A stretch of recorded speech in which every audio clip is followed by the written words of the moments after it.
algunos microorganismos hemáticos y tisulares.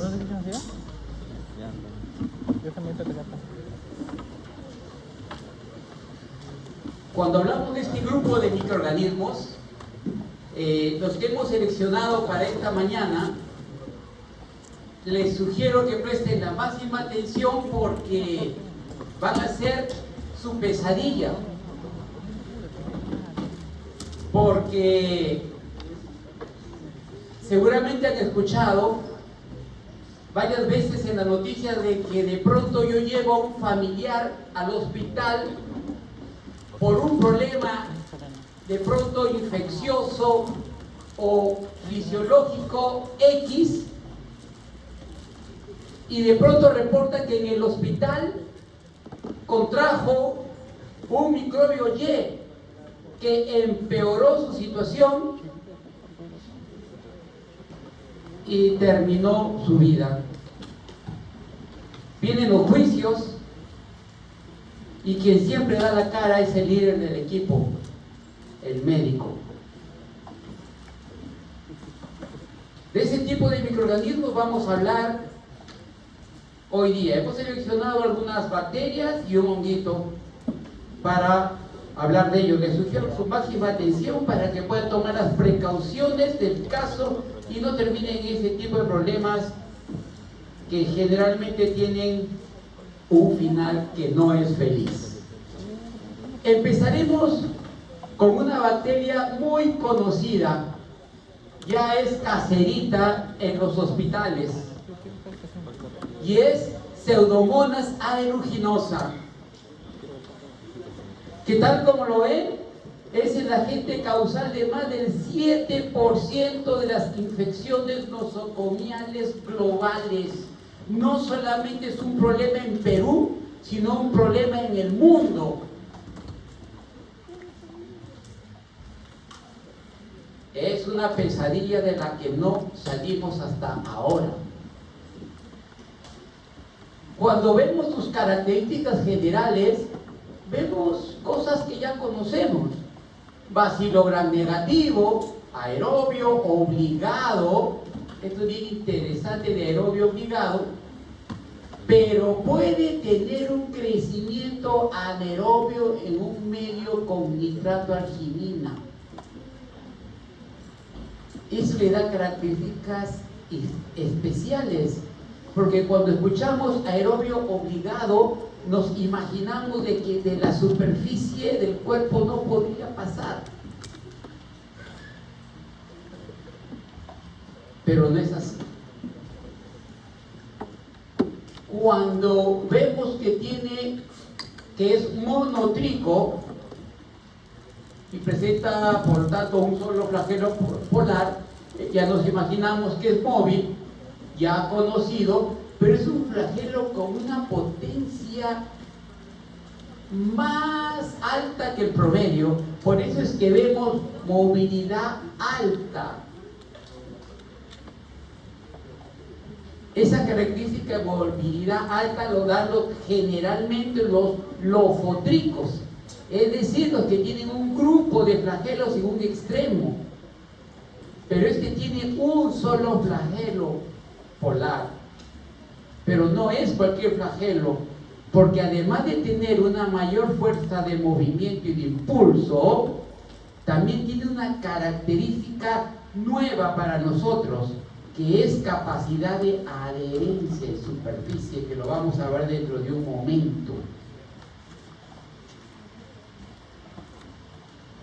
Tiene su cápsula, bueno, ya conocemos las cápsulas, su pared celular, pero también en su membrana tiene lipopolisacáridos, como tienen muchos gram negativos, ¿no es cierto? Entonces ya sabemos que esto tiene actividad tóxica porque tiene la parte lipo, que es el lípido A, endotóxico, que activa linfocitos TR4, tiene core y tiene antígeno O, que es el antígeno de superficie, que define los serotipos prácticamente en todos los gram negativos. Entonces por ahí como que ya es algo conocido. Algo interesante de esta bacteria es la termotolerancia, crecimiento a 42 grados. Esto sobre todo lo aprovechamos en el laboratorio para diferenciar algunas características de esta bacteria. Produce pigmentos que les sirven como factores también de virulencia, como es la piocianina y la pioverdina, que la vamos a ver con un poco más de detenimiento aquí. Entonces, en base a lo que acabamos de decir, vemos, por ejemplo, que entre el arsenal patogénico tiene este sistema de secreción tipo 3, que ya hemos mencionado en otras bacterias, pero que lo interesante es que permite inyectar EXO-U y EXO-S, que son sustancias tóxicas que inducen a apoptosis macrofágica. Y si induce a la apoptosis de los macrófagos, ya se imaginan que estamos hablando de supervivencia. También tienen una poderosa ETA, que es la exotoxina A, que lo que hace es inhibir la síntesis proteica a nivel del espacio intracelular. Eso trae colapso, apoptosis y también una necrosis tisular, que es otra característica que vemos en Pseudomonas, las necrosis tisulares.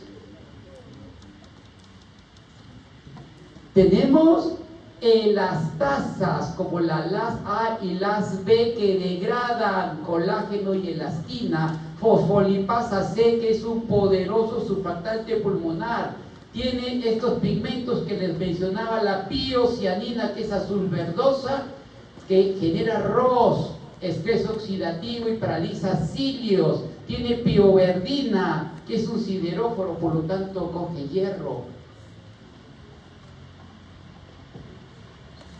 Viendo esta imagen ya nos imaginamos el poder que tiene esta bacteria.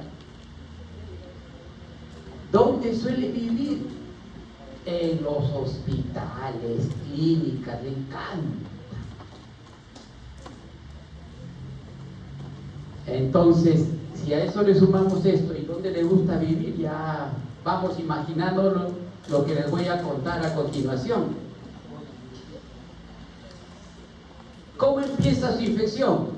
Bueno, empieza con pilis tipo 4 que se adhieren al receptor ACLOGM1. Bueno, ya sabíamos, los pilis tienen capacidad de adherencia. Lo interesante es que el poderoso flagelo polar, que le da alta motilidad, también tiene capacidad de adherencia.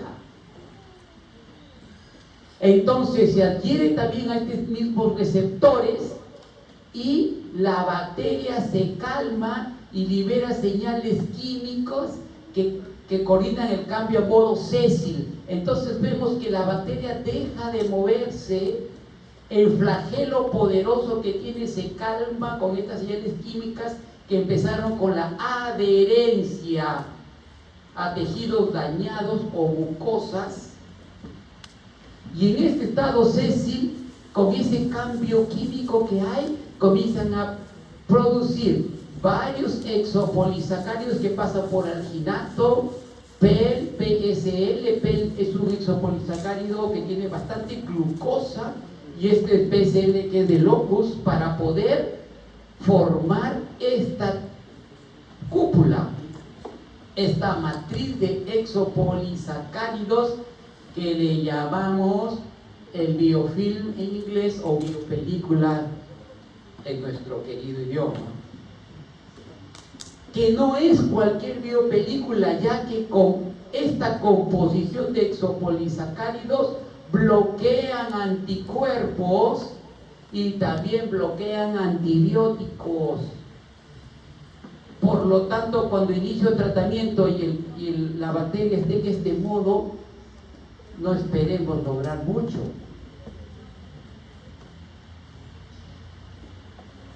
Entonces, pero no solamente ello, cuando vienen los neutrófilos a hacer su fagocitosis, tampoco puede devorar esta poderosa biopelícula y liberan ROS.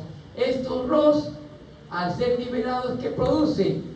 Esta destrucción colateral masiva de los tejidos, induciendo a una inflamación crónica, que también lo vemos como parte de la clínica en estas infecciones. Ya con este conocimiento, ya nos damos cuenta que puede llegar a varios sitios. Puede empezar a nivel respiratorio con una neumonía asociada a ventilador, a los ventiladores. Tenemos bronquitis progresiva letal. Tenemos bacteriemia y sepsis, sobre todo en neutropénicos, inmunocomprometidos, con una letalidad de hasta el 50%.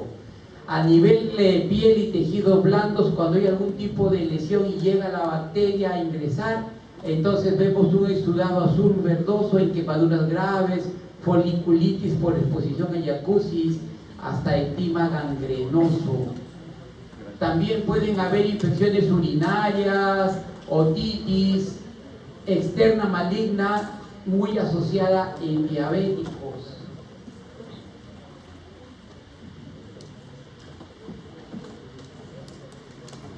¿Quiénes están en mayor riesgo? Bueno, recordemos que prosperen ambientes húmedos, pero sobre todo con requerimientos nutricionales mínimos, pero sobre todo ¿dónde? En fuentes nosocomiales. ¿Les gusta estar donde están ustedes?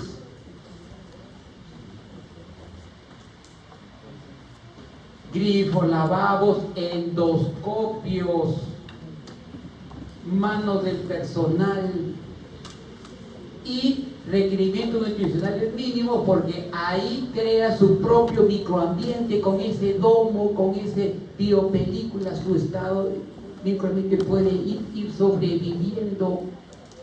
¿Quiénes son susceptibles? Los pacientes de UCI. ¿Por qué? Porque tienen ventilación mecánica, tienen catéteres, porque ahí viven.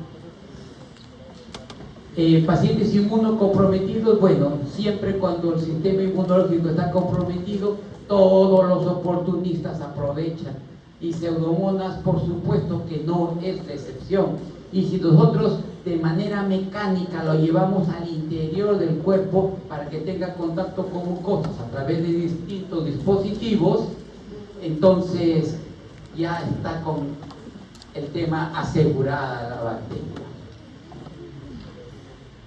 A nivel de laboratorio, tenemos cultivos, pueden crecer inclusive en agar simples como el agar nutritivo. Es un medio simple, pero no lo podemos diferenciar bien. Nos interesa, por ejemplo, hay un medio que se llama el agar cetrimida, donde la bacteria crece con estos colores así verdosos debido a su pigmento, y no es fermentado de lactosa en agar McConkey. Para la identificación tenemos la prueba de la oxidasa y por supuesto la pigmentación, piosgenina azul, pioperdina verde, y el olor a uva o dulce. Esta es una forma. Hay un paso 3 que ayuda mucho, que es el diagnóstico molecular rápido, ya saben, por PCR, y por estas pruebas de espectrometría de masas, ¿no? La Banditov MS, que permite confirmación de especie en minutos directamente desde una colonia que creció aquí, y podemos, por lo tanto, ayudar al diagnóstico de manera rápida y eficiente.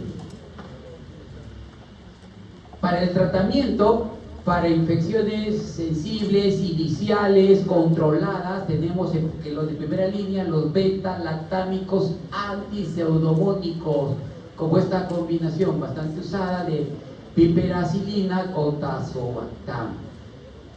Cuando la situación se agrava, entonces, además de estos beta-lactámicos antiseudomónicos, agregamos aminoglucósidos y fluoroquinolonas. Cuando hablamos de la multiresistencia, y ahí vienen los problemas. Aquí hablamos de resistencia antimicrobiana que también tiene esta bacteria. Entonces hay que probar nuevas combinaciones como las que vemos en pantalla, sobre todo para los MDR. Y ya el último recurso, cuando ya nada funciona, la resistencia llegó a niveles que ya estas combinaciones ya no nos sirven, lo hacemos con colistina, como la polimicina E, sino que hay que tener cuidado por la nefrotoxicidad. ¿Cuál es la estrategia? Como ya hemos visto en clases anteriores, uno, control de fuentes húmedas, porque ya aprovecha grifos, lavabos, hay que desinfectarlos.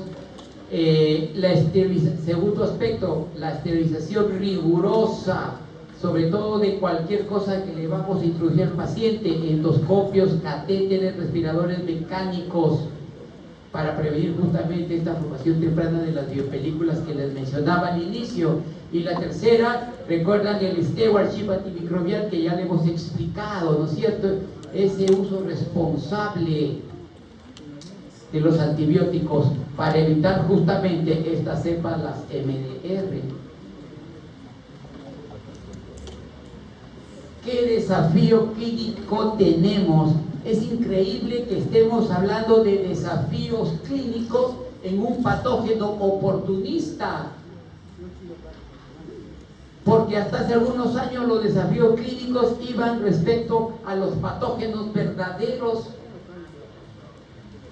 pero este patógeno oportunista se las trae, ¿no es cierto?, con todo lo que hemos visto, porque es letal cuando se combina la adaptabilidad ambiental, porque sobrevive en ambientes hostiles, húmedos y en equipos hospitalarios, con la virulencia dinámica que va desde la colonización sésil, recuerdan que se apoya en la superficie y forman las biopelículas que resisten todo, y la resistencia sobre todo a los antibióticos. Cuando se combinan los tres tenemos un patógeno oportunista letal. El problema es que este oportunista está en los nosocomios, y cuando un paciente se complica en el nosocomio, ya saben a quién van a denunciar y quién puede terminar en prisión.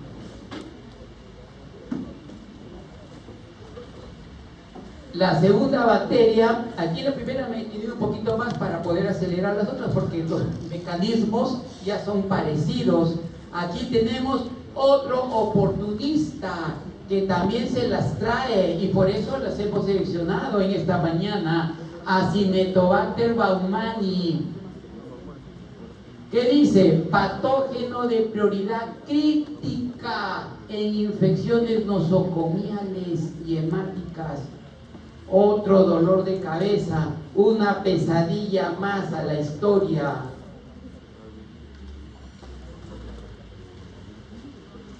La OMS y el CDC lo considera amenaza de prioridad crítica. Veamos un poquito más.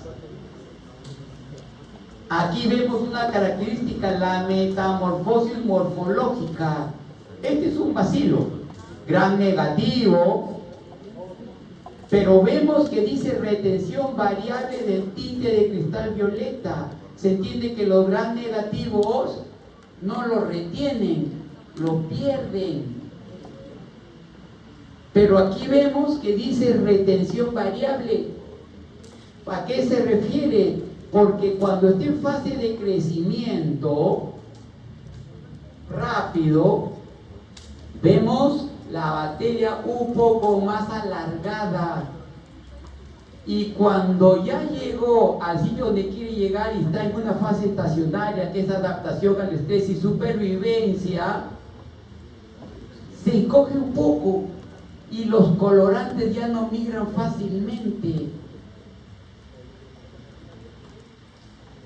Entonces, cuando lo observamos que parece esto un típico bacilo, y este, ¿qué le diríamos? Cocobacilo o coco, parece un coco, bueno, parece porque un coco es totalmente, bueno, en 2D lo vemos circular, ¿no? Pero este es como un cocobacilo, más poco que bacilo. Y esto cuando cambia así, le decimos que tiene pleomorfismo. Va cambiando, lo veo de una manera y después lo veo de otra.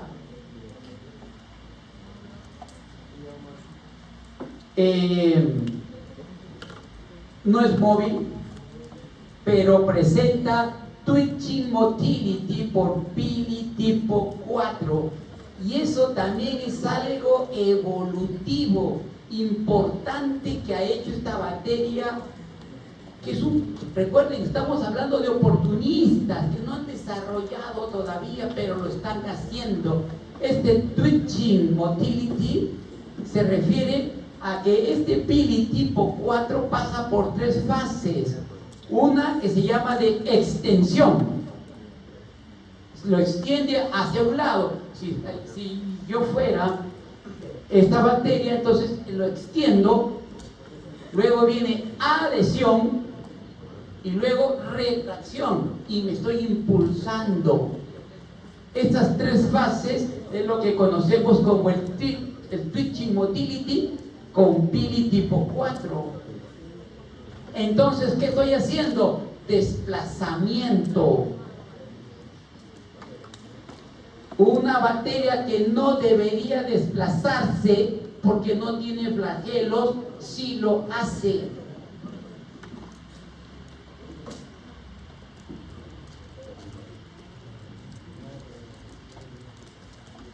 Tienen plásmidos dinámicos portadores de multiresistencia. Bueno, ya hemos mencionado varias veces, ¿no? Estos plásmidos con multiresistencia, ya sabemos la historia, ¿no es cierto? Fracasan los esquemas de tratamiento.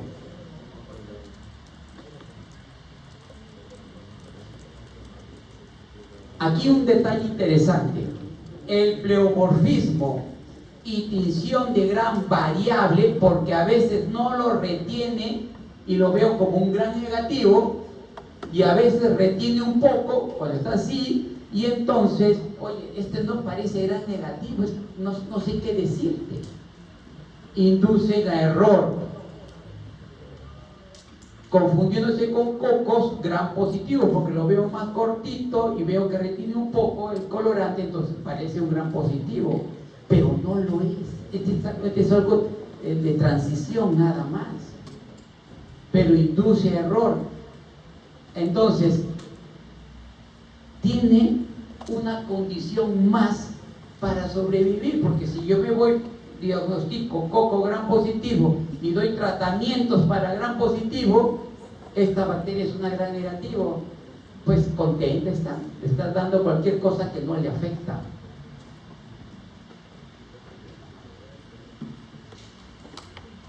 ¿Cómo está su arsenal patogénico? Uy, está también bravísimo. Tiene las OMP-A, que son las proteínas de membrana externa A. ¿Qué hace? Forma biopelículas.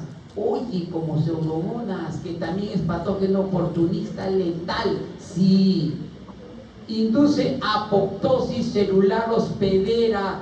Oye, también. Pero pseudomonas lo hacía con la ETA, ¿no es cierto? Con esta exotoxina A, que inhibía síntesis proteica, pero esto lo hace de otra manera. ¿Qué hace? Ataca a mitocondrias y degrada ADN. Si no hay mitocondrias, no hay energía, la bacteria colapsa y muere. La célula colapsa y muere. Entonces hay una apoptosis. Tenemos los Pili-CSU y las proteínas BAP, que les permite la adhesión intercelular y formación de biopelículas maduras en superficies abióticas como ventiladores y catéteres. La historia parecida con otro tipo de proteínas, pero hacen lo mismo. Igual catéteres y lo que hay en el hospital. Y sobrevive con las biopelículas. Tiene también sideróforo ya saben que comen hierro, y bueno, el hierro no tengo que contarles, ¿no? Ya saben lo que trae. Entonces, y tiene también estas vesículas de membrana llamadas las OMVS, que son como torpedos bioquímicos que entregan efectores como el OMS-A, que es bien importante porque también ayuda a la patogenia, o sea, inyecta los mecanismos patogénicos de esta bacteria. Entonces, la virulencia de Acinetobacter baumannii no depende solo de una sola toxina letal, sino de su capacidad orquestada para formar las biopelículas tenaces que resisten todo y de secuestrar nutrientes críticos como el hierro. ¿Cómo hace su ciclo? Primero coloniza, ¿ok? O sea, supervivencia ambiental, formación del biofilm en dispositivos médicos, como les contaba en Pseudomonas, luego la adherencia a través de los pili en las células epiteliales respiratorias, y luego la internalización de estas vesículas que les decía. Y bueno, adherencia por pili ya las conocen, esto de siempre. Citotoxicidad y evasión. Recuerden que estas vesículas OMVS están con la OMA, que daña la mitocondria. Y si daña la mitocondria, ya no hay energía, va a apoptosis la célula. También tiene una cápsula gruesa que retrasa la fagocitosis. Bueno, cápsula fagocitosis ya la conocemos también. Y luego viene diseminación y sepsis. Tiene fosfolipasa D, que le otorga resistencia al suero con sus componentes, que son sobre todo los anticuerpos. Tiene lipopolisacáridos que sobreestimula el linfocito TR4, como parecido a Pseudomonas, que provoca una tormenta de citoquinas, sobre todo la IL-6, el factor necrosis tumoral alfa, que al final, ¿cómo termina todo? Shock séptico letal. Entonces, esta transición de colonizador silencioso a patógeno letal, porque está evolucionando la bacteria, pero evolucionando bien para ella, mal para nosotros. Esto está impulsada por esta hiperinflamación, por esta tormenta de citoquinas mediadas por TLR4. Y esta TLR4 está impulsada ¿por qué? Por los LPS.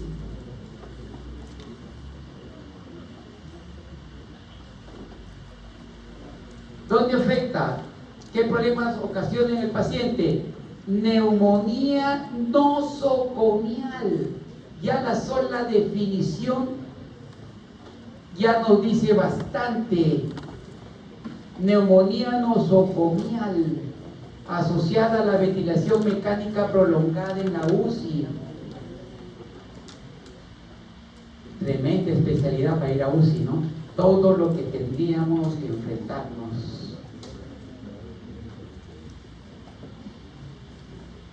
Bacteriemia. Cada vez que digo bacteriemia, pues estamos hablando de situación crítica para el paciente.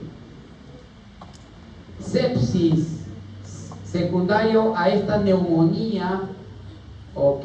O a catéteres intravenosos. Y otra vez vamos a los catéteres, ¿no es cierto? La tasa de mortalidad del 34 al 43%. También puede infectar piel y tejidos, sobre todo en traumas severos, quemaduras o laceración, alteración de la integridad de la piel. Un signo distintivo es el Poirage, que va progresando hasta vesículas hemorrágicas. Y cuando hablamos de vesículas hemorrágicas, ya pues hay que hacer un desbridamiento extenso y con mayor exposición del paciente y mayor riesgo que de repente controlo esta y por ahí llega Pseudomonas. Entonces la mortalidad se dispara cuando la infección, que puede empezar con la neumonía, va hasta bacteriemia, porque ya vemos una mortalidad elevada, siendo superada en la UCI solo por Pseudomonas, que la acabamos de ver, y por Cándida, que es que es un honguito que vamos a verlo al final para el cierre. Entonces, ¿cuáles son nuestros retos? La resistencia ambiental que veíamos hace un rato, que está en las barandillas, en lo que tenemos en el hospital, su dinámica clonal, porque tiene genes de resistencia a los carbapenémicos, entonces llamamos la resistencia antimicrobiana, y también la transmisión pasiva vía mano del personal, los equipos del hospital.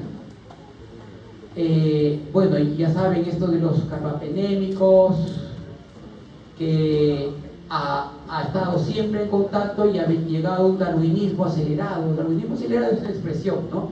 Hablamos de evolución acelerada de la bacteria que ha desarrollado esta resistencia, sobre todo esta cepa, ¿no? La Blaoxavirus.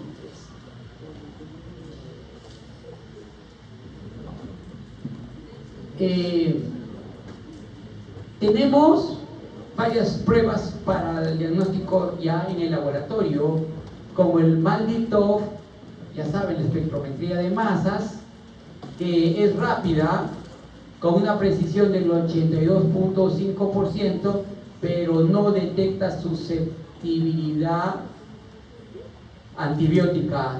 Tenemos métodos moleculares también que son rápidos, y tenemos también la secuenciación genómica, que sí demora bastante más, pero es un gol estándar.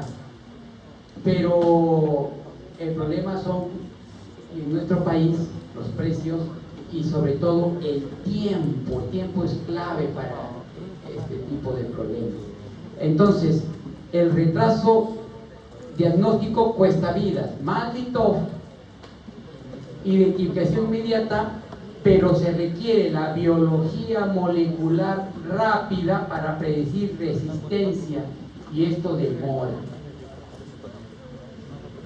Tratamiento de primera línea: surfactán con durlobactán. Cuando no se puede, entonces a veces está coadministrado con un carbapenémico que puede crear resistencia al final a la bacteria. Tenemos algunas opciones alternativas, como combinación de ampicilina con surfactán. Ya con los expresados, sabemos que hay que evitar las colimicinas en monoterapia, sobre todo las colistinas, por el tema de la nefrotoxicidad.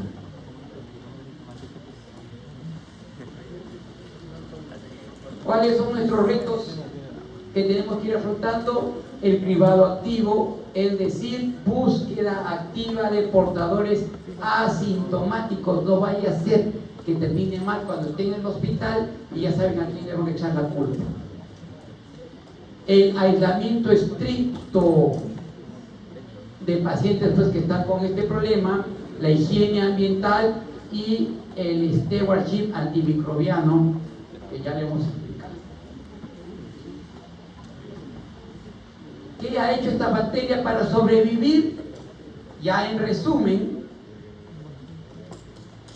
biología adaptativa, pleomorfismo, ¿ya recuerdan? Bacilo, se acorta con otro tipo de comportamiento. Las biopelículas, que ya le hemos explicado con mayor entendimiento, la primera bacteria, más resistencia a la desecación.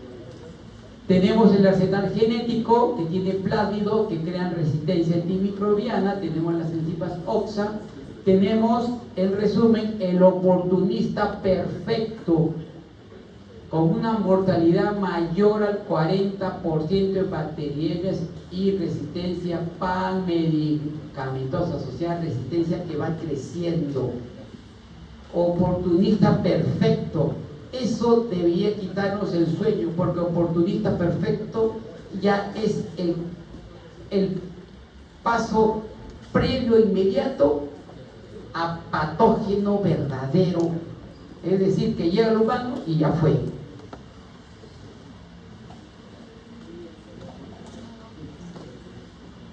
Bueno, y la reflexión que siempre le ponemos: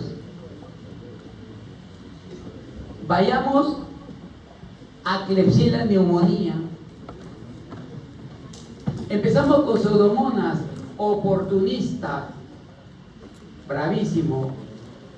Seguimos con el Acinetobacter, que es el oportunista perfecto letal, porque ya está a un pasito de ser un patógeno verdadero. ¿Y se puede lograr eso? Por supuesto que sí. Les cuento una historia, la de Klebsiella neumonía, que empezó oportunista, igualito, tranquilito, que a veces sí, a veces no, luego va sí que no, luego siempre sí, o sea, ya patógeno verdadero, y ahora no solamente siempre sí, sino una superbacteria global.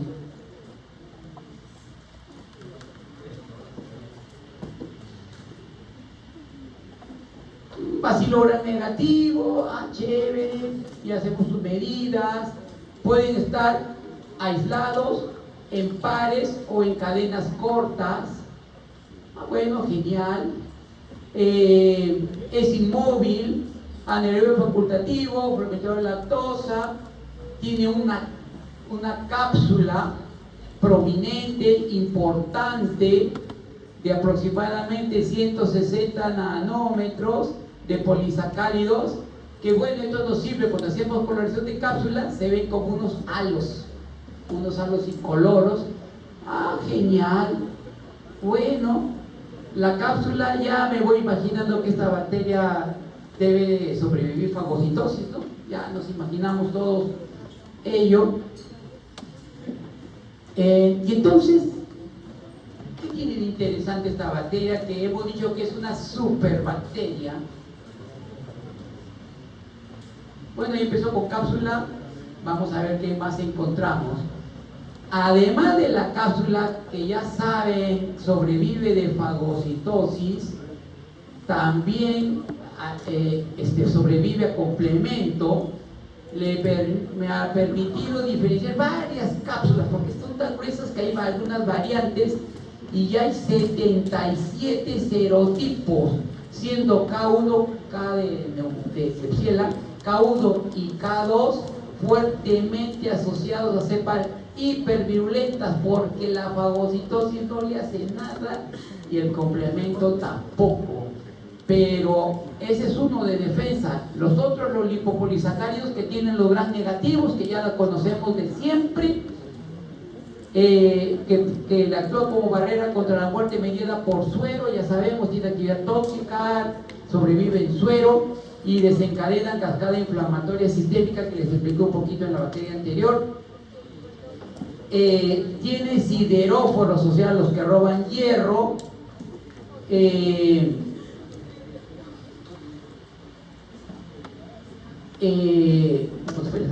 Tiene fimbrias, que ya saben, adhesión, y cruciales para la formación de biopelículas en dispositivos médicos. Otra vez la historia de los dispositivos médicos.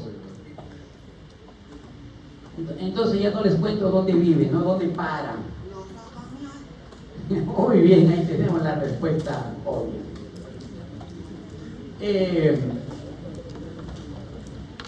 ¿Cómo pasa de comensal a una amenaza sistémica?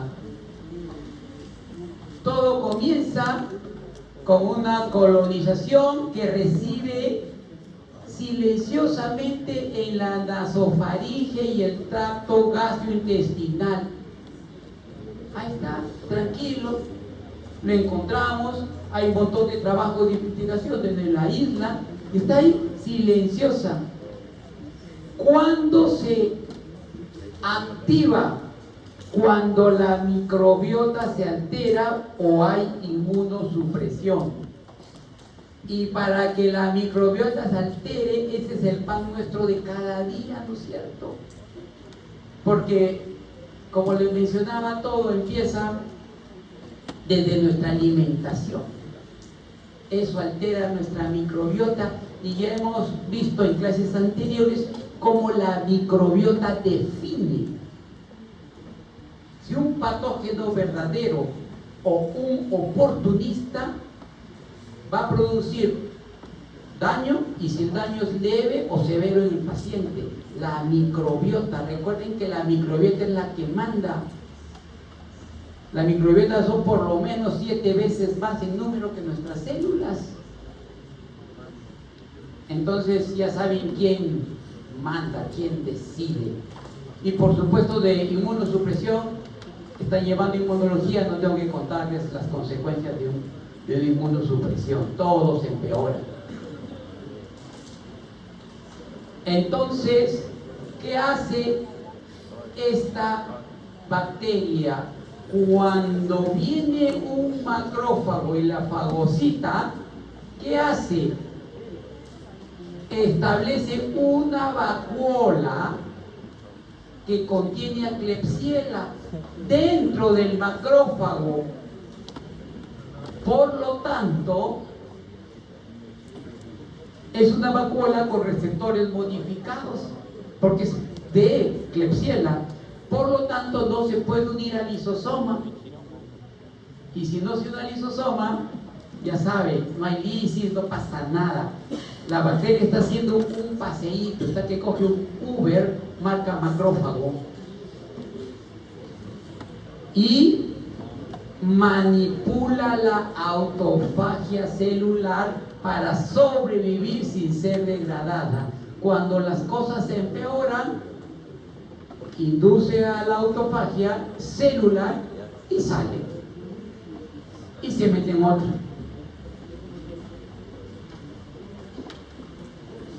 Cuando sale, cruza las barreras mucosas.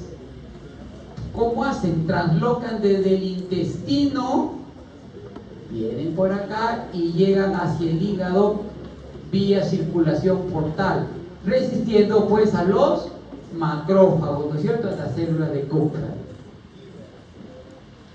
Una vez que ya llegó, ya ahí empieza el problema. Forma sus biopelículas que la protegen en el torrente sanguíneo, sobrevive, cruza barreras biológicas, ya sabemos que lo puede hacer impermeables, llega hacia los ojos, el cerebro, hasta inclusive los pulmones.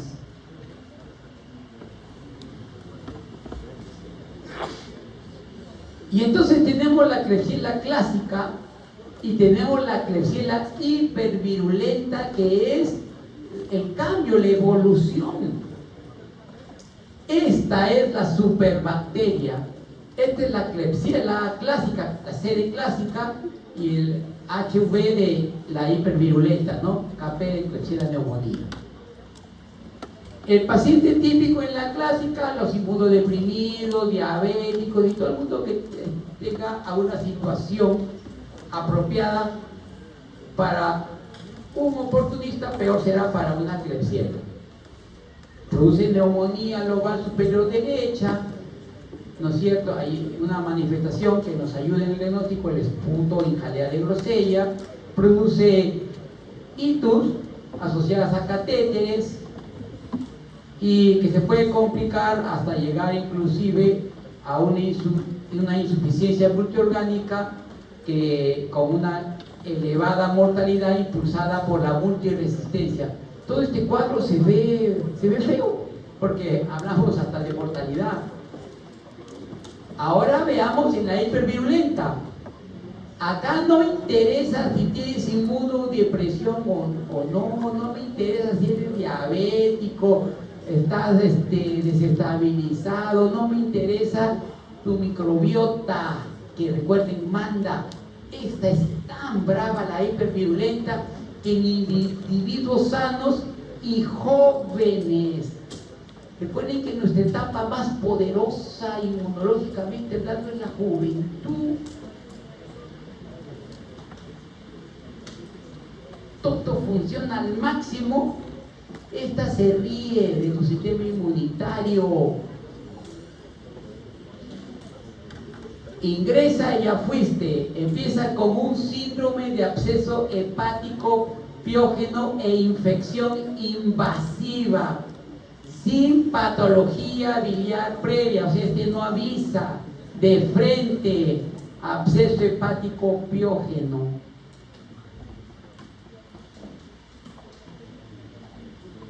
Luego, diseminación metastásica rápida, no da tiempo a nada.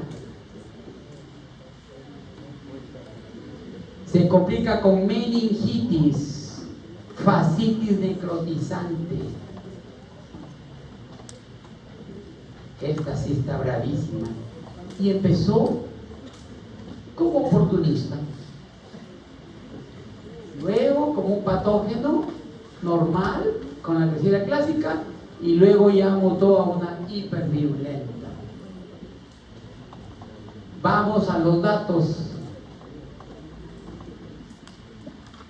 Reservorios. Tracto gastrointestinal, 5-38% en la comunidad. Y hasta 77% en pacientes hospitalizados. Casi 8 de cada 10 de sus pacientes que van a hospitalizar ya tienen su Klebsiella.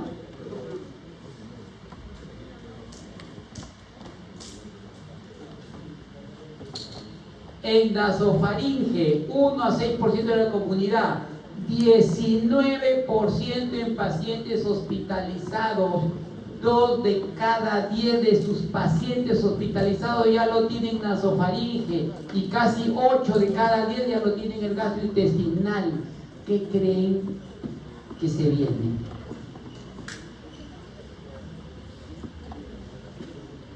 Bueno, la vía de transmisión, que ya las hemos mencionado, del reservorio gastrointestinal, sube pulmones, sangre, y ya la historia que les conté. También por transmisión cruzada, principalmente a través de las manos del personal médico. Vas a hacer tu visita a tu paciente y le llevas una yapa. Sino que esa yapa le va a costar caro al paciente y también a ti.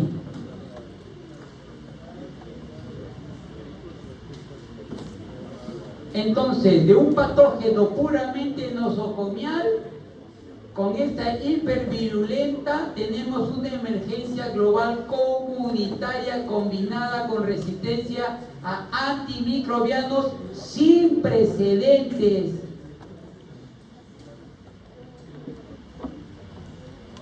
Cada año estamos cambiando los esquemas de tratamiento. Así estamos. Para la hipervirulenta. ¿Qué hacemos en el laboratorio? Bueno, es relativamente fácil porque hacemos un cultivo en agar McConkey, que ya lo han conocido al principio de las prácticas. El agar McConkey forma colonias rosadas porque fermenta lactosa. Las que no fermentan lactosa, las colonias son incoloras. ¿Recuerdan? En el McConkey, al inicio de las prácticas, son circulares, convexas.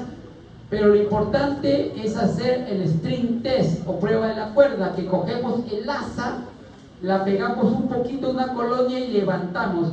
Si se levanta así, formando un filamento viscoso, así como si fuera, espero no incomodar a nadie, como un moco espeso que se levanta. Y ahí eso es altamente sugestivo de la hipervirulenta. ¿Cómo reconfirmamos? Con las pruebas moleculares como PCR, son relativamente rápidas pero cuestan más. Y la imagenología como radiografía de tórax. Manejo de las infecciones. Para las cepas sensibles tenemos tratamiento con cefalosporina de tercera generación, y para el control de foco, que es crucial, tenemos el drenaje percutáneo o quirúrgico de abscesos hepáticos, y hay que hacer consulta urgente a oftalmología ante la mínima sospecha visual, porque ya sabemos cómo complica, ¿no es cierto? Pero cuando se trata de las hipervirulentas productoras de carbapenemasas, entonces ya tenemos problemas, porque es resistente a casi todos los beta-lactámicos, y la mortalidad por bacteriemia de esta cepa alcanza hasta el 70%.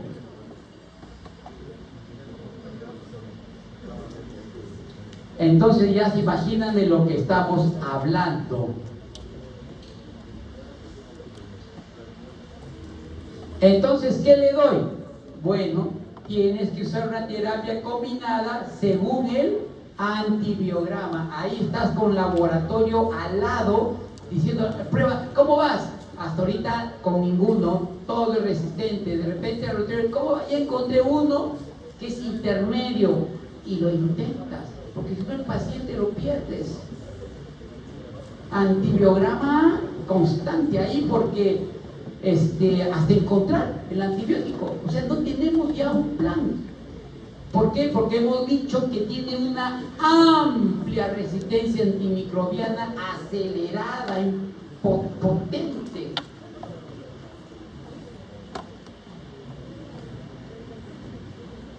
Bueno, prevención y control nosocomial. Bueno, como hemos dicho en varias oportunidades, evitar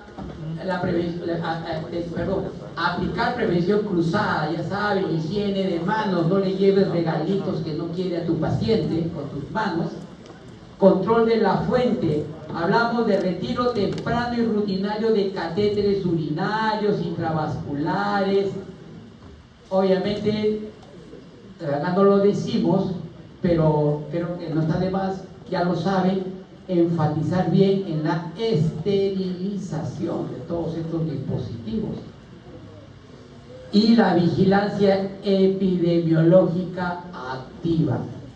Reducción drástica del uso prolongado de antibióticos de amplio espectro para evitar la alteración de la microbiota natural porque ayuda al control. Entonces, tenemos esta variante, la CR, ya saben, de las carbapenemasas, y que crea multiresistencia, y tenemos la hipervirulenta. Si ambas se juntan, creo que ya se imaginan, ¿no es cierto? Que cuando se juntan es la peor amenaza, la superbacteria que combina la multiresistencia acelerada e importante con la hipervirulencia.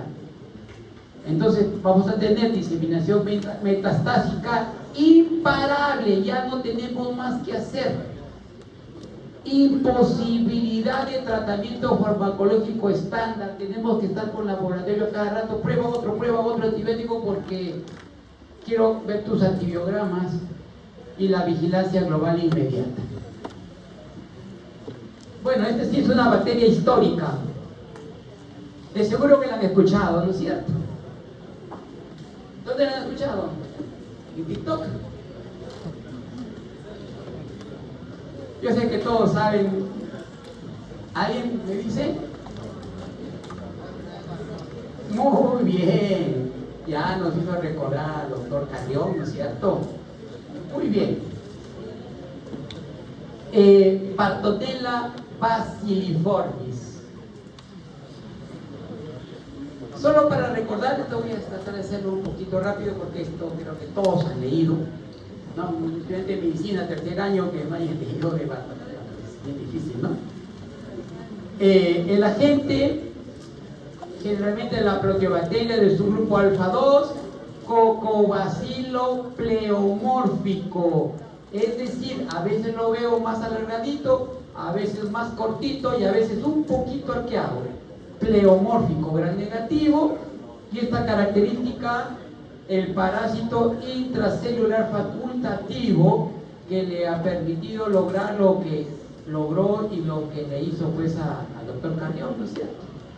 Doctor Daniel Alcides. Este no afecta directamente al humano, sino que tiene que haber un vector, que son mosquitos de la especie Luxomia verrucarum, transmisión predominantemente nocturna y hábitat confinado a los valles andinos. ¿Por qué valles andinos? Porque este vector solo vive en altura.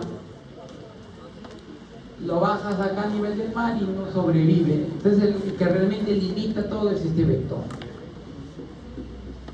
Y en la enfermedad, tenemos la enfermedad de Carrión, harto conocida, Y hay una fase aguda, que es la fiebre de la orolla, que es letal, y tenemos la fase crónica, que son una patología que dio nombre, ¿no?, a toda esta historia de Carrión, que es la verruga peruana, que es la fase crónica eruptiva, pero cuando hace fiebre, a fase aguda, que es la fiebre de la orolla, esa es la letal. Entonces tenemos esta condición bifásica, dos momentos de la enfermedad.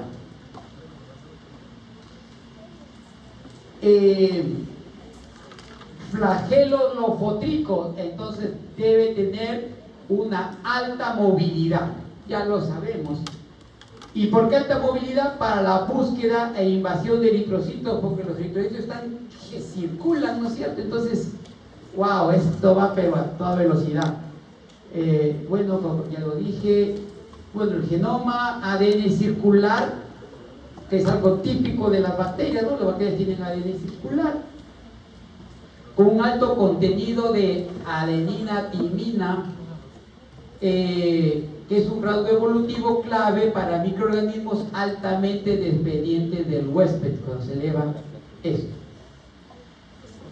A diferencia de cuando se eleva citosina guanina, que le da mayor mutabilidad, ¿no es cierto?, para crear nuevas cepas. En cambio, adenina, timina, esto es para adaptarse a los que son dependientes del huésped.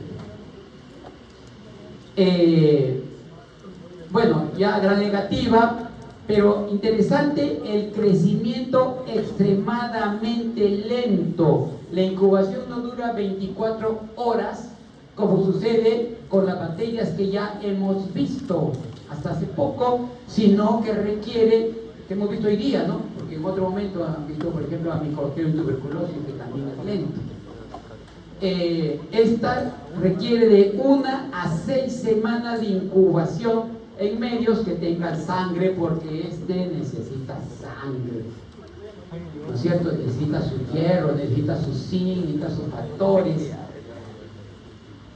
Factores de violencia. Tenemos la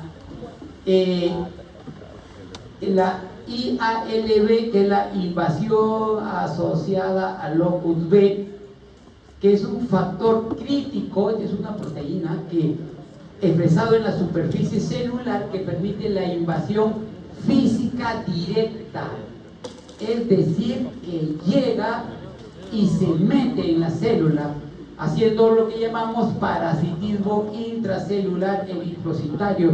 Y hemos dicho, lofotrico, alcance eritrocitos, se mete y vive intracelular, parasitando al eritrocito. Y si lo parasita, lo enferma y lo destruye, ¿no es cierto? Tienen las proteínas HBP, como el APAP31 y el HBPA, que son de la familia de receptores de hemina.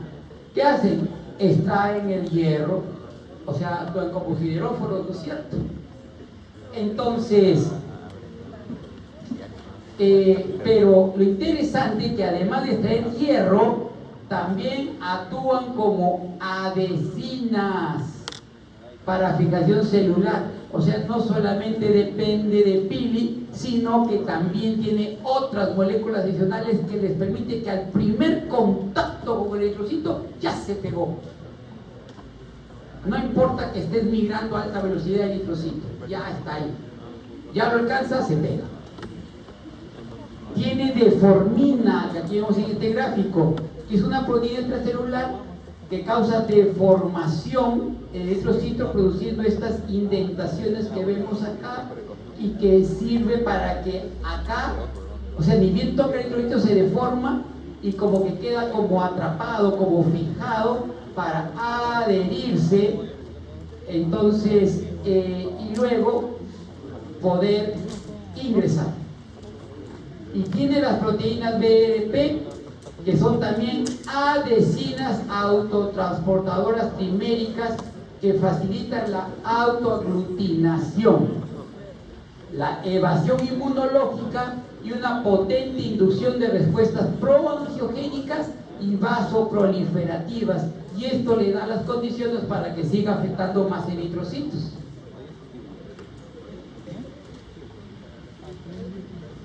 mecanismo patogénico. Entonces tiene dos rutas, la ruta hemática aguda, que es la grave, y la tisular, que es crónica, que hace la verruga peruana.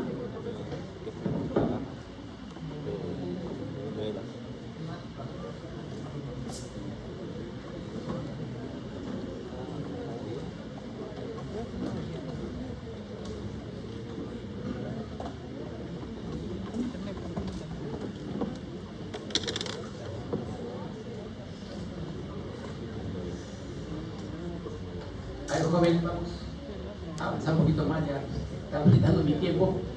Tengo que tratar de explicarle los aspectos más importantes que que diferencian a estos organismos. Entonces ya saben la ruta hemática, que tiene estas etapas y que termina en una lisis celular severa, obviamente de los eritrocitos, trayendo anemia hebolítica y liberación de células fantasmas, que son estos eritrocitos abiertos, ¿no es cierto?, que produjeron todo. Entrando la tisular, que ya saben que termina con estas erupciones cutáneas vasoproliferativas, las típicas verrugas, que lo vamos a ver en la siguiente diapositiva, donde hacemos ya un cuadro comparativo que les puede servir para su estudio.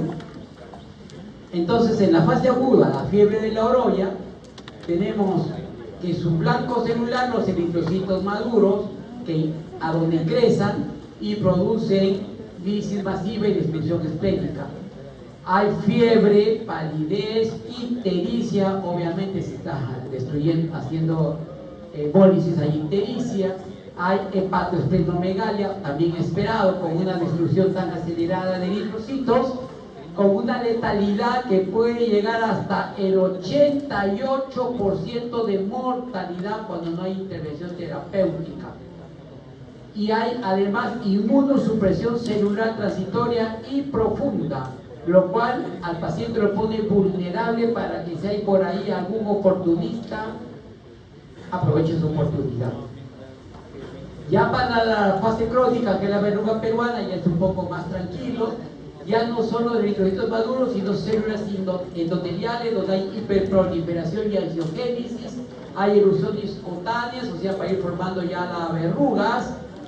La letalidad es baja, en realidad bastante baja, pudiendo persistir por meses o años, y hay una respuesta inmune en huésped patógeno parcialmente adaptativa.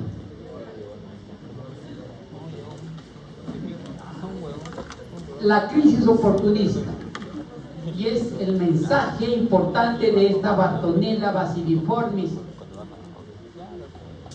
La fase hebolítica aguda de la fiebre de la oroya induce a una profunda inmunosupresión sistémica transitoria. Esto produce una caída crítica en la función fagocítica celular y un colapso de linfocitos TCD4. Si tenemos una función fagocítica caída y los linfocitos TCD4, que sabemos que son como los directores de la orquesta, ¿no es cierto?, que dirigen la respuesta inmunitaria, también está caído, y entramos en un cuadro de inmunodeficiencia importante, y es donde la bacteria aprovecha y mata al paciente. Y a esta caída tan severa del sistema de defensa que viene, ahí al río revuelto aprovecha todo el mundo. Ahí vienen los oportunistas, viene salmonella, viene shigella, toxoplasma, viene plasmodium, viene mycobacterium tuberculosis, viene histoplasma, viene neumocistis, todo el mundo se apunta. Cuando hay un inmunodeficiencia importante, ahí todo el mundo está apuntado.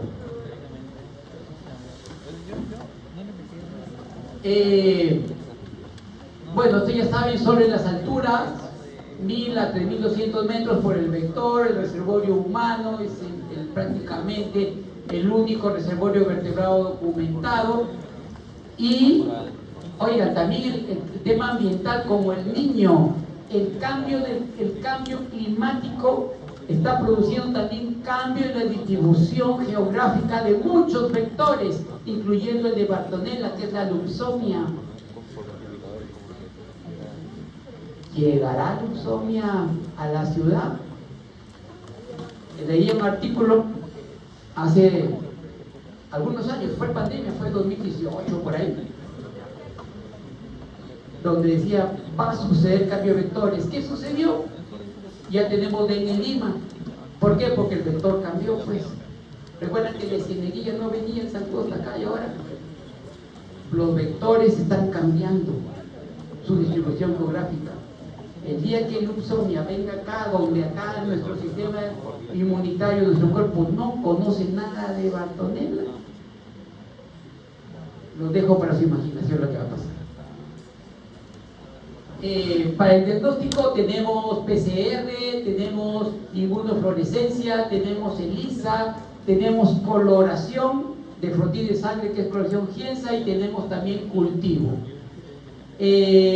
Aquí es para la etapa aguda, necesitamos que todo salga rápido, y en la etapa crónica tisular, bueno, hay que diferenciarlo de muchas otras, entonces hay que hacer el cultivo e identificación.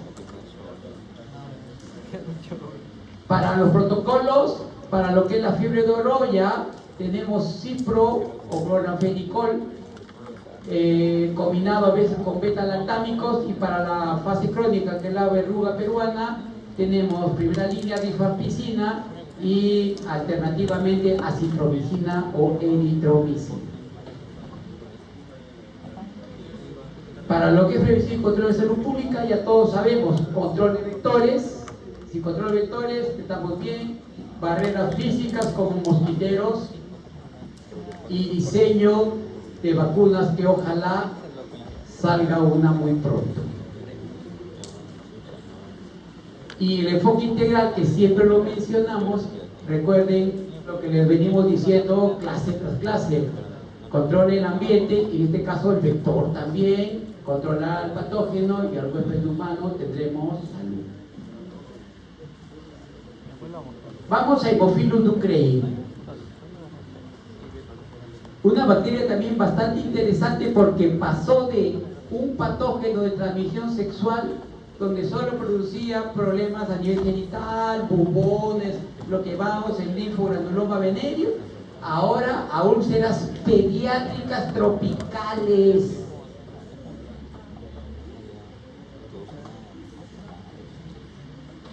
Imagínense, antes bacteria de ellos estaba feliz, llegaba un genital, wow, acá desde genital no me saca nadie, pero evolucionó.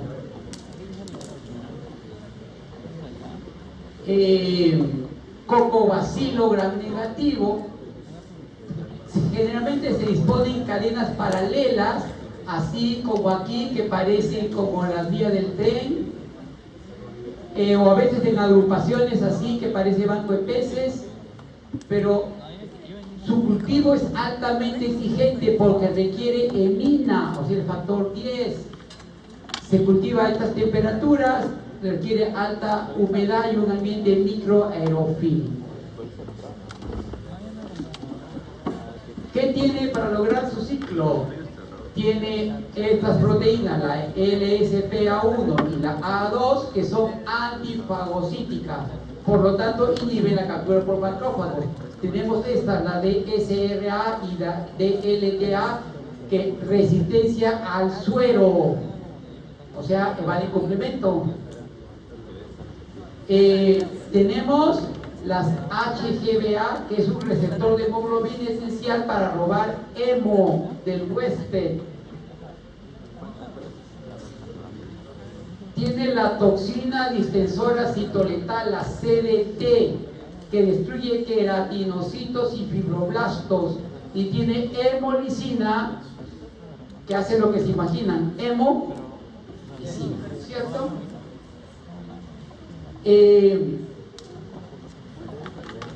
Entra a través de microtraumatismos sexuales.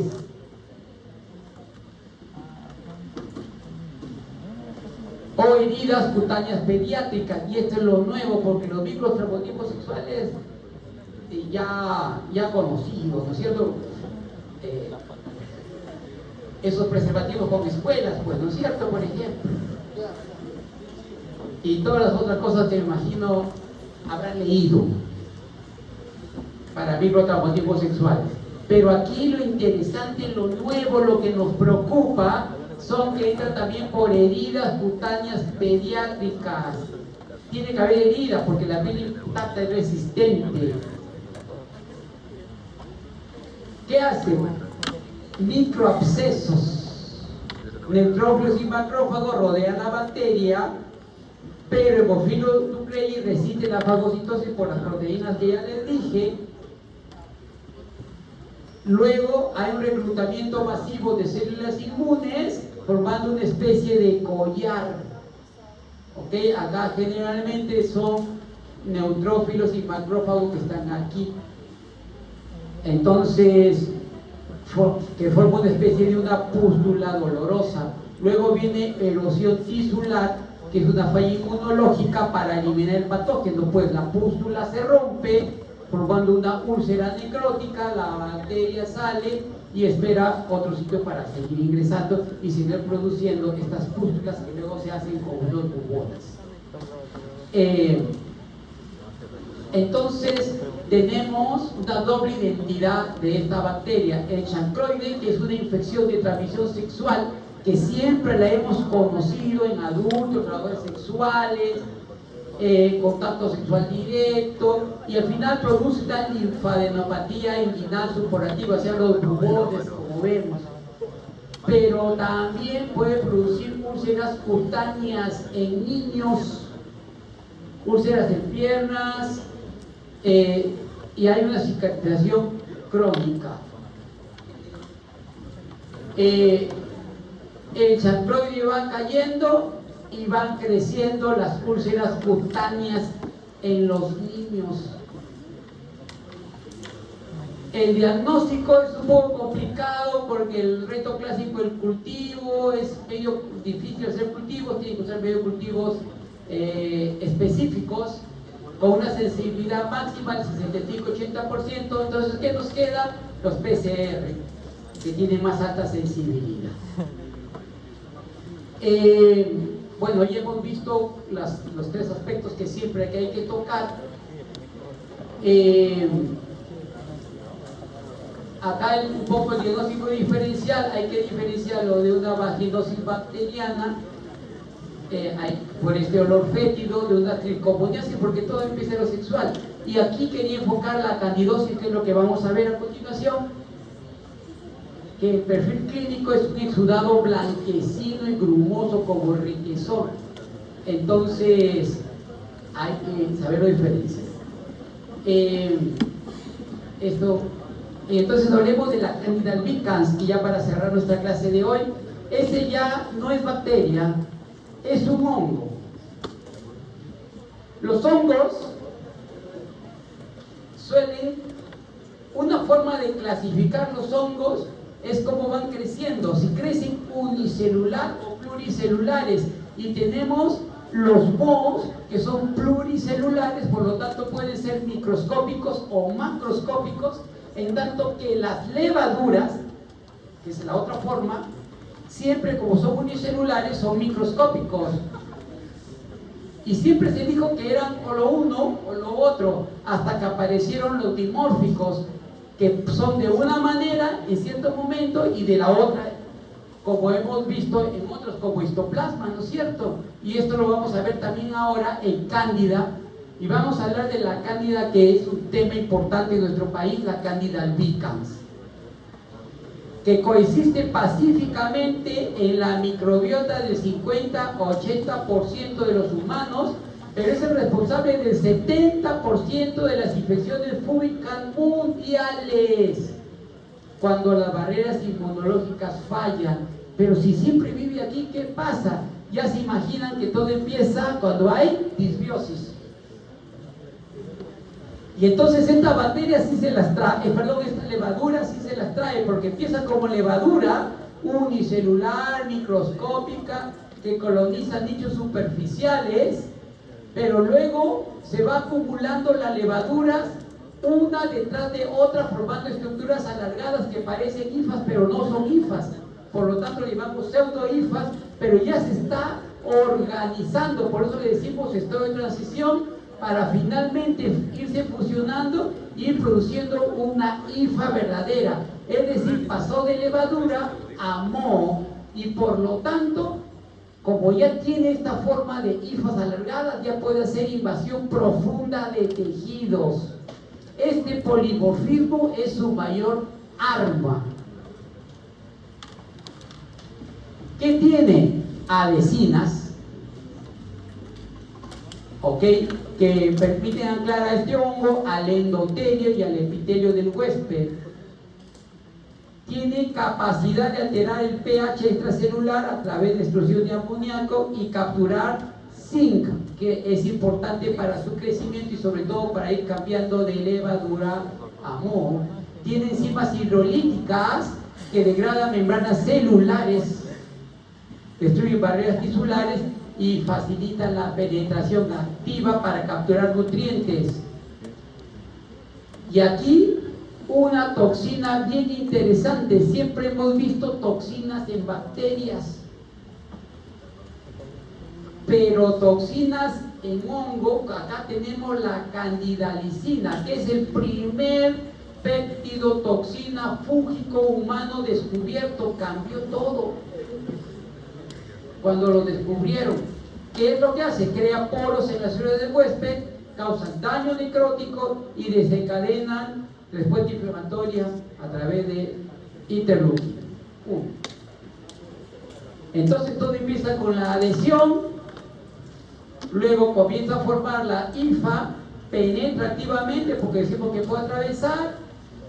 Hay liberación de nutrientes de hierro y zinc cuando destruye el tejido, que lo coge la levadura, porque esto come hierro, zinc, le gusta, porque eso lo hace con su candidalicina. Y luego que ya está bien comidita, forma biopelícula, donde rápidamente termina de convertirse otra vez de hifas a levaduras, salen y llegan otra vez a iniciar este ciclo y siguen avanzando y avanzando. Pueden afectar mucosa oral, ¿no?, formando estas placas blancas, porque esta levadura es blanca, sobre todo en pacientes con VIH-Sida. Eso fue una característica bien importante en los años 90, con el boom del VIH aquí en nuestro país. También hay candidiasis vulvovaginal. 75% de las mujeres padecen al menos una vez en su vida de esta candidiasis vulvovaginal.